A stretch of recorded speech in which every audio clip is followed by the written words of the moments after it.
সবাই জানি আমরা মামাবাড়ির রসের হাঁড়ি ভারী মজা কিলচল নাই। তো সেই জন্য আমি আজকে রেডি হয়ে গেছি মামাবাড়ি যাওয়ার জন্য। আর মন এত খুশি যেন কেননা আজকে আমি তোমাদের সাথে শেয়ার করবো যে মামাবাড়ি গেলে আমরা কী পরিমাণ স্ট্রিট ফুড। তো চলো দেরি না করে শুরু করা যাক। তো পৌঁছে গেছিলাম আমি আমার মামাবাড়িতে আর রেডি হয়ে গেছিলাম। যেদিন পৌঁছেছি সেদিন রাত্রিবেলাই আমি আমার বন্ধুরা সবাই মিলে রেডি হয়ে ফর ডিনার ডেটের জন্য।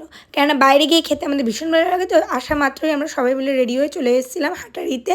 আর আমিও আমার বন্ধুদের সাথে ছোটো বাচ্চা হয়ে এখানে ভীষণ মজা করছিলাম। আর আমার কিউটি পাইসের দেখো কী সব করছিল, খেলাধুলার মাঝে করতে করতেই চলে এসেছিলো আমাদের খাওয়া দাওয়ার। প্রথমে ছিল চিকেন তরকারি, সুইট বেবিকর্ন স্যুপ, আর তার সাথে ছিল টেস্টি বিরিয়ানি, যেটার জন্য ইমেন আসা।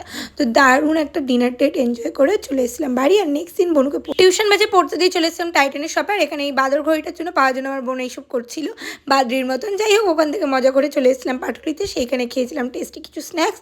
স্ট্রিট ফুড খেতে বলেছি না, ভালো লাগে। ফিশ ফিঙ্গার আর কাবাব খেয়ে চলে এসেছিলাম। আবার নেক্সট দিন বোনকে পড়তে দিয়ে চলে এসেছিলাম ওয়াও মোমোতে। ভাবতে পারছো পর আর এই দিন আমাদের ভাইও আমাদের সাথে জয়েন করেছিল।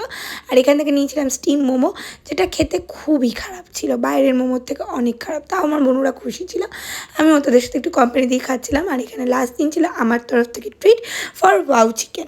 সেখানে প্রচুর খাওয়া দাওয়া করে বোনদের সাথে ভীষণ সুন্দর 3টে দিন কাটিয়ে অনেক ঘুরতে যাওয়ার প্ল্যানিং করে চলে এলাম এখন বাড়ি। দেখা হবে নেক্সট শটে। Okay bye.